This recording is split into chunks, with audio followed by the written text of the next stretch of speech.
mabahala sa kahol ng mga aso. Ligtas ang pag-asang nakasakay sa ating mga palad at balikat.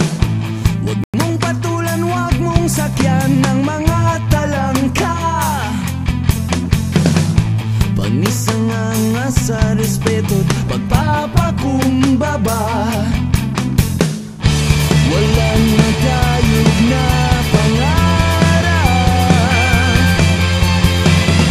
sabay ang may sipag at tiyaga. Isang ugat, isang dugo, isang pangalan, Pilipino. Isang tadhanang lalakbayin, isang panata, isang bandila.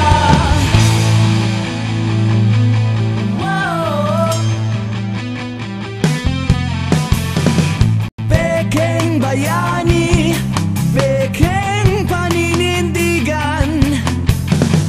Subukan naman nating pagtulong-tulungan, paglayang ating